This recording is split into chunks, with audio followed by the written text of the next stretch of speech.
دلوقتي الموضوع احنا كنا لسه بنتكلم في ايه؟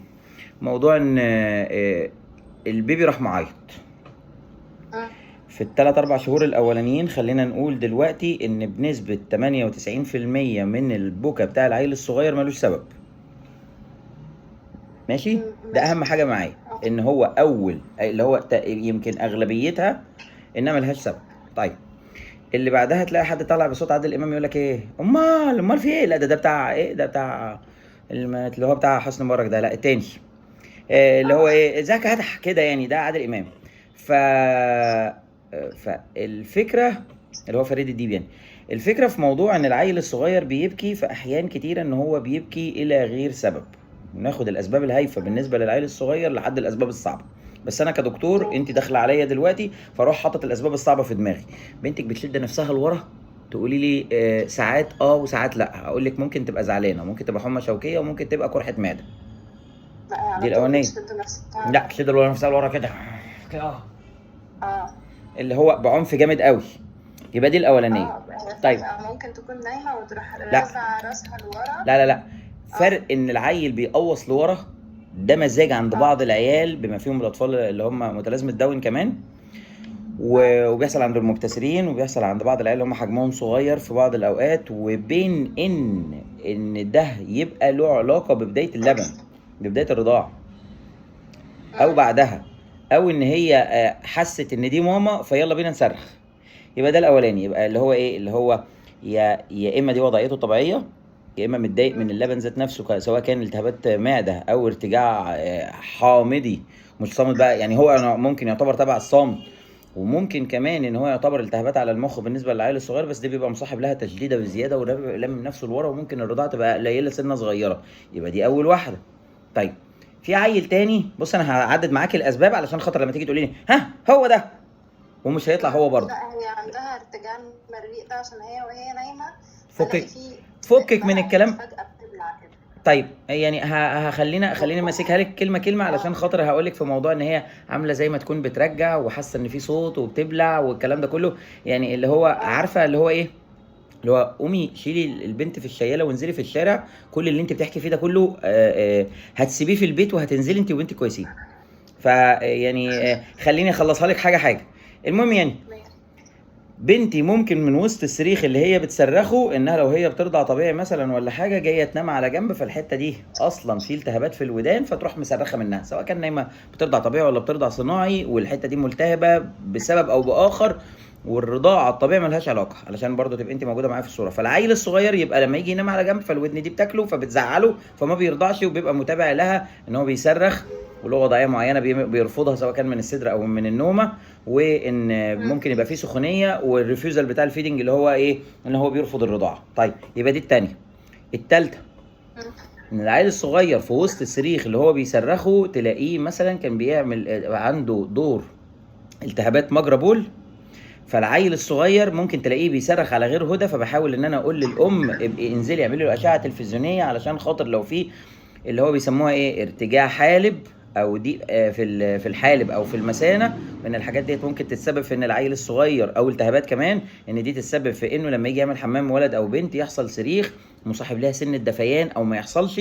وساعتها ممكن تلاقي برضو كلمه السر، ان عيلك بيرفض رضاعه ويصرخ وتعبان وانت مش عارفه السبب. من ضمن الزحمات ديت تلاقي العيل الصغير وانت جايه ترضعيه او جايه تقربي منه، او اللي هو ايه او عايزه تشيليه، وتلاقيه عمال يصرخ وهو مش مظبوط خالص. فدي بيقول لحضرتك ان في نوع من انواع الانسداد المعوي اسمه الانغماد، يعني المصارين من كتر الحركه تدخل في بعضها.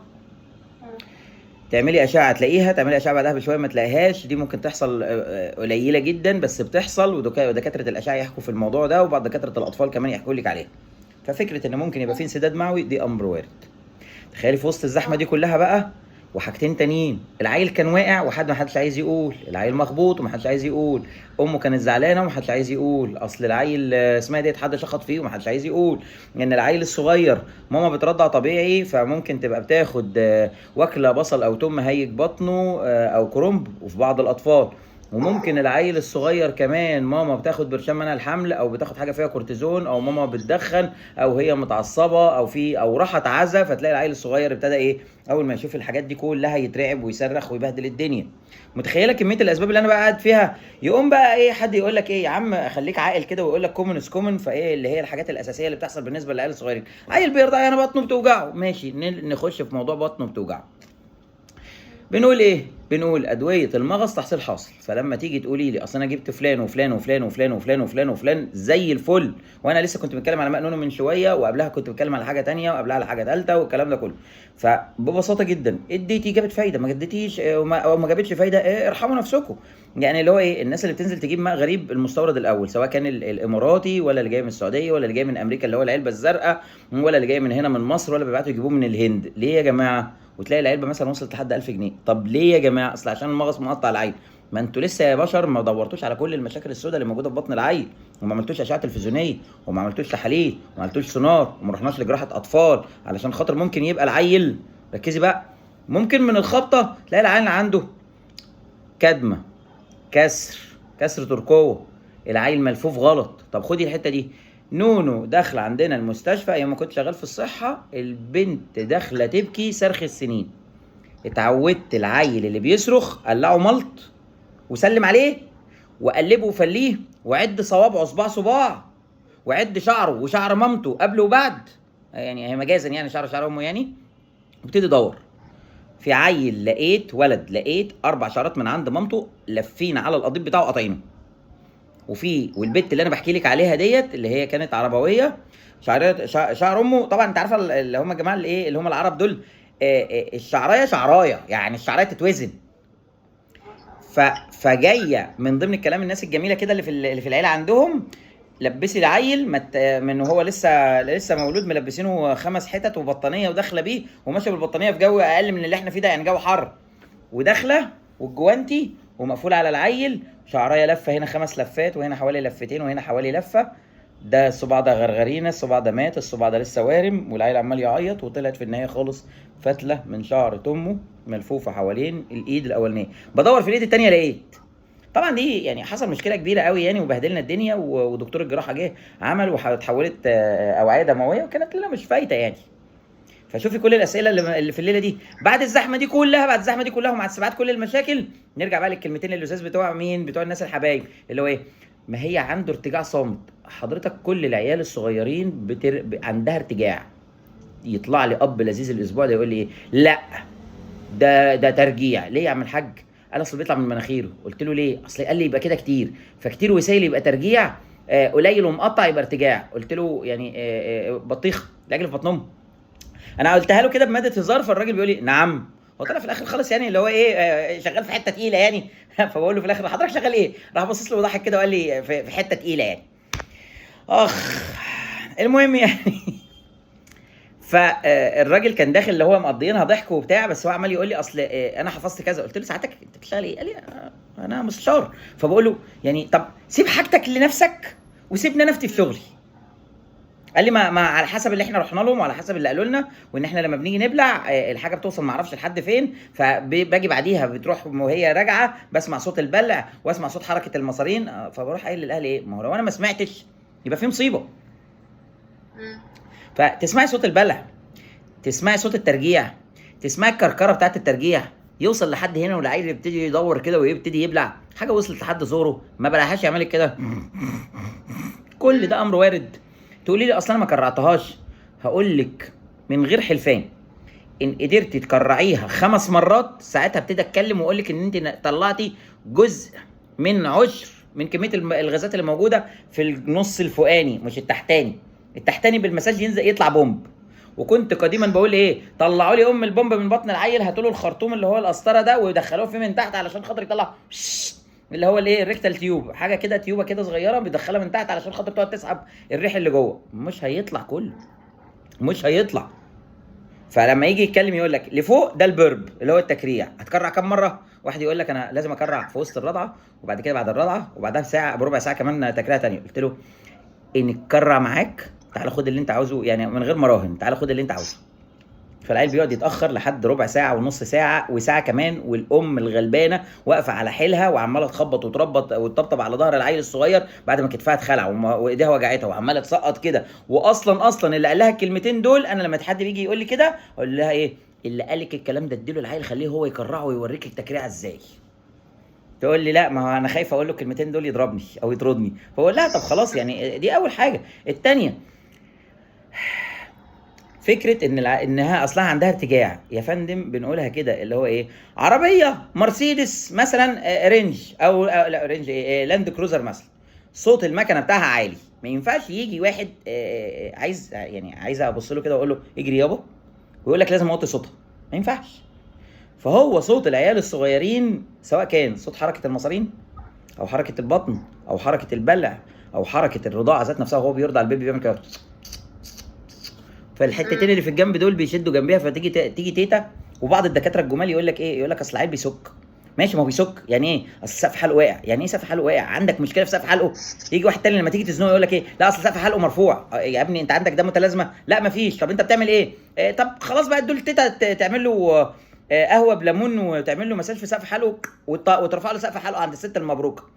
يطرمشوا لي العيل بدم والدنيا متبهدله والعيل كده، ويقول لك اصل رضع بعدها. اقول لها بعدها بشويه عمل ايه؟ اقول له رجع تاني. اقول لهم يا جماعه العيل كان بيرضع كده من الالم فعاوز يهدي نفسه، فالوجع بطريقه المص هديت. فشفتي كل ده بنقولها كده، عيلك بيعيط الى بلا هدف، بيرضع بلا سبب وبلا جوع، وبيعمل حمام وريح وبومب وتكريع بلا مواعيد وبلا سبب وبلا اي حاجه، طالما استبعدنا المصايب السوداء الكبيره اللي موجوده في العيل. الاهم لو انا دلوقتي عندي مشكله، انت قلت لي اسم اللبن ومش هينفع اقوله دلوقتي علشان خاطر انا يعني اللي هو ايه، انا متخانق معاهم قلت لهم اللبن بتاعكم بقى يعني اللي هو عره حرفيا، اللي هو ايه، مفيش حد عاد بيتكلم دلوقتي. بدل ما كنا بنقول ان هو اللاست ريزورت اللي هو الملجا الاخير للحاجه الفلانيه وتيجي تديه، دلوقتي بقى بيتاخد كانه ستيب، وفي وسط الستبس ديت اللبن بتاعكم يعتبر من اللي هو بيسموه ايه، اللي بقى بيزين مكتبه الامهات. بعد ما تيجي علبه اللبن وتقول يا دكتور وربنا انا حاطه 7 انواع علب لبن قدامي وعمال اغير فيهم، ففي نوعين دايما مهمين قوي بيحصلوا قدامي، اقولهم لك بعد تسجيل الفيديو يعني، اللي بما فيهم العلبه اللي موجوده عندك والتاني علشان خاطر لو حد طلبه منك او لو حد قال لك عليه مش هاخده على الرغم من ان ده مندوبين بتوع حبايبي والشركه دي حبايبي، فيعني المهم يعني بس مش واخدين منهم الابيض والاخضر، فكل واحد ايه يلزم نفسه يعني. فالمهم بس انا برضع طبيعي. انا لما استخدمته شويه استخدمته اسبوع ما ووقفته لان لقيت مفيش نتيجه. حلو قوي. رجعت طبيعي. ما انا لسه هدخل بقى في كلمه ما لقيتش النتيجه دي. في حد في اونلاين قيمه يومين جه بيتكلم معايا وبيقول لي ايه، اصل انا اديت اللبن ده واديت اللبن ده واديت اللبن ده. فقلت لهم ليه؟ قالوا عشان خاطر قالوا او اتقال لنا ان ده هيريح العيل الصغير. قلت لهم يا جماعه تدخين نوع لبن صناعي بوظ لي البكتيريا النافعه اللي موجوده في البطن، غير لي البرمجه بتاعتها 15 يوم على الاقل. هو ما بوظهاش وما عملش مشاكل، ماشي، ما بوظهاش وما عملش مشاكل وما عملش قرح وما بهدلش الليله، بس بوظ لي البرمجه بتاعتها. عامله زي واحد كان معاه الكمبيوتر بتاعه على ويندوز وبعد كده ايه حد دخل برنامج فبرجل الليل، لكن هو شغال بس تقل ما اتظبطش بقى بيتضايق كده يعني. فبقينا بنقول يا جماعه ده اولا. ثانيا اللي هو ايه، اللي هو راح مدينا اللاكتيز اللي هو الايزي كول، وبعد كده راح مدينا النكسيوم، وبعد كده ادانا جافسكون والكلام ده كله، وبعد كده راح مدينا لبن ال اف. يا جماعه رقم واحد، طالما بترضعه طبيعي خليك بس على قد الطبيعي، وطالما البيبي بيجين ويت وزنه بيزيد معانا يبقى انا الوزن معايا ماشيه زي الفل. في وسط ما هي ماشيه زي الفل معايا، ساعه ما يتقال لك دخلي البان او امنعي لبنك هنروح عاملين حاجه لذيذه قوي، هعمل لك دايت، اكلك يبقى فراخ وخضار وفاكهه وعيش، والعيش ابو رده، وحاولي تقللي اي عيش تاني، وامنعي اي حاجه فيها لبن واي حاجه فيها سمنه واسمه دوت ومنتجات البان ولحم، وادي لنفسك ولو على الاقل من 15 يوم فما فوق. ما هي الفكره كلها على بعضها. يعني انت دلوقتي راح تاخدي مثلا البتاع دوت الحليب اللي هو مضاد التحسس، وتيجي وتكلميني ان انت لسه ما منعتيش، يبقى انت ما منعتوش حاجه. احنا بنمنع بيض واسماك والبان والحوم لما نبقى مرعوبين خلاص. وهو كده كده احنا بنعمل دايت للام، بنعمل دايت للام. بس هي الفكره خدي بالك من 3 كلمات. الدايت ده مصاحب ليه اللي هو العك اللي بيتعمل او الهري اللي بزياده اللي بيتعمل على الام او الاستريس اللي عليها. هو حضرتك منعتي بيض واسماك والبان ولحوم ولا لا؟ ده رقم واحد. رقم 2 ما خدتيش الكالسيوم بتاعك وفيتامين د ضعف الجرعه عشان انت محتاجه ولا لا؟ وما خدتيش خضار ما يعادلها علشان خاطر اللبن ما يقلش عندك ولا لا؟ وان انت ما تبعتيش بول النونو علشان خاطر نشوف هل كميه اللبن بالنسبه لك قلت ولا لا، وعصبيته قلت ولا لا. ممكن تبقى الليله كلها على بعضها احنا برجلنا الليل فكره بقى ان احنا نجيب الانتيروجيرمين عشان خاطر نصلح ما افسد الظهر والايرودايجيتس والكلام ده، ممكن شغال معاكي، بس هي برضو نفس الكلام، ما الحاجه الاساسيه موجوده عند ماما احنا برجلناها. انت متخيله؟ فهي الليله كلها على بعضها. يلا بينا نرجع كده 20 خطوه لورا. رقم 1، بنتك متضايقه، خديها واطلعي بيها تمشي بقى بره البيت. هتقولي لا اصل احنا موجودين في زايد والجو تلج يا دكتور ومش عارفين نتحرك والكلام ده كله. شوفوا وشك انت وهي بميه ساقعه وانزلوا تمشوا حوالين البيت بس. هتقولي ما بعرفش اشيلها، هقول لك هات البيبي راب وربطيها. هتقولي البت متبهدله من تحت ومتسلخه، هقول لك البتاع قدام اهوت، هاتي المومنتا وادهنيه لها. هتقولي لي البت الصغيره تعبانه، غيري الحفاضه وشديها كويس وما تلبسهاش حفاضات طالما يعني لبسها الحفاضه، وما تلبسيش بناطيل ولا اي حاجه، وقل هدوم وحطيها جوه البيبي راب وقفلي عليها، هتلاقي نفسك عرقانه انت وهي. طب البنت لسه تعبانه، هنروح بكره نعمل اشعه تلفزيونيه زي ما انا قلت لك، دي ما فيهاش هزار. بعديها اصلا اديت الحليب ودخلنا وغيرنا والدكتور فلان قال وفلان وفلان وفلان، وعملت لك مزرعه ايه؟ انا طلبت منك مزرعه تقول اصل انا عملت. اهي دي بقى المشكله السوداء، اللي هو ايه؟ اللي هو اصلا وانا بقلب راح فلان طلع لي فيديو بتاع الدكتور فلان الفلاني فراح قايل فيه كذا. حضرتك لما هتيجي تعملي هتلاقي صديد في البراز. اشمعنى؟ ما هو اصلا الدنيا دي كلها متبهدله، فالدنيا دي تساوي التهابات، فالالتهابات تنزل في البراز على صديد. لان الموضوع لو بزياده وفي دم زياده والدم ما بيوقفش، يبقى نحاول على حد جهاز هضمي عشان يعمل منظار من تحت. وفي هذه الاثناء من ضمن الصريخ بتاع العيال الصغيرين، دكتور الاطفال او التاني اللي انت هتروحي له لازم يبص على العيل من تحت عشان يطمن على حاجتين: عيالك عنده شرخ ولا لا، وهل هو عنده حاجه تشككني في ان عنده هرش اللي هو ايه؟ اللي هو ما عندوش الخلايا العصبيه اللي موجوده في جدار القولون، فتلاقي الدنيا بايظه بالنسبه لكم. انت فهمت اللفه؟ فالموضوع كله على بعضه يساوي قومي يا ماما في جوافه، اعملي هاتي شوب جوافه كده حلو جميل، وشوب نسكافيه كمان او شوب قهوه، وانزلي اقعدي على اول الشارع او اقعدي في العربيه ولفي لفتين كده، بس ما تخليش حد يدخن جنبك وانت ما تدخنيش. انا ما بدخنش، كلهم يعني انا قطعت كلهم بيقولوا كده، وفي الاخر بيطلعوا بيأرجلوا وشيشه ودخانه على خفيف. لا والله احنا عيله صحيه صدقني. على فكره هو انت ممكن تبقي صحيه وبتاكلي كباب وكفته وكل حاجه، بس معموله مشويه مش معموله مقليه. شفتي بقى صحي ازاي؟ اصل الناس يقعد يقول لك صحي اللي هو انا باكل خضار بس. لا نايمه هناك، نايمه هناك. لا ما بقولش كده، انا بدخين بس هو اللي ما بس ما بنشربش سجاير. طيب فهمتي الطلعات ماشيه ازاي؟ الموضوع يعني عارفه انت اللي هو ايه يا جماعه؟ انتوا بنقولها كده 85% تشخيص غلط، او بنسميها الاوفر دايجنوزس. يعني اللي هو مثلا انت بتقولي لي انت عندك سنه ترشيح من مناخيرك. عارفه ترشيح المناخير لو انا هستخدمه حاجه سيمبل هروح قايل لك ايه؟ هقول لك شويه برد. ولو هقول لك حاجه اسمها ديت، لو هقول لك حاجه ادفانسد بقى اللي هو تقدير البلا، هروح قايل لك ايه؟ ورم في الخلايا الطلائيه المغطيه للجيوب الانفيه، وممكن يبقى مصاحب ليها التهابات في العظم، وممكن يبقى شرخ في قاع الجمجمه. خدت بالك من الاثنين؟ والاثنين شويه ميه نازله من المناخير. بس هو نفس الكلام. اصل انا بنتي مبهدله الدنيا والكلام ده كله، استني لحد 3 شهور ما يروحوا، وفي هذه الاثناء احنا رايحين بالهداوه كده. الدكتور هيروح كاتبها لك في ورقه جميله زي اللي انا كاتبها كده، ويقعد يقول لك ايه لازم ولازم وهنعمل وهنعمل وهنعمل وهنعمل وهنعمل. انا معايا واحده جت بقى اللي هو ايه، انا الدكتور ال 13، وبعد ما كلمتني فرحت قايل لها ايه؟ روح اكل البت. كانت عدت ال3 شهور و4 ايام، يعني قفلت وماشيه في الرابع، ودخلت في اليوم 4 ايام ايه، كانت داخله في اليوم العاشر، يعني 3 ونص قبل الرابع بحاجه بسيطه، او قبل تطعيم الرابع، يعني قبل ما الرابع يخلص هي اسمها ماشيه في الرابع بس. ورحت قايل لها ايه؟ يلا يوم ما روحي ونجي المغصب هاتي جافسكون وهاتي بتاع ده وهاتي لاكتيس. يومين 3 جت بتقول لي البت بقت كويسه، واللبوس ممكن تديها لها مره في اليوم او مره كل يوم لو هي اتاخرت في الحمام. بس بعد الزحمه وبدايه الاكل والكلام ده كله تقول لي اصل انا اكلتها كوسه. قلت لها بذمتك تقدري تاكلي كوسه؟ قالت لي لا انا ما بطيقهاش. قلت لها روح اكلي عيالك اكل عليه الايه يا مدام. بس يا ستي ادي كل الموضوع. استنى بقى ما نقفل الفيديو.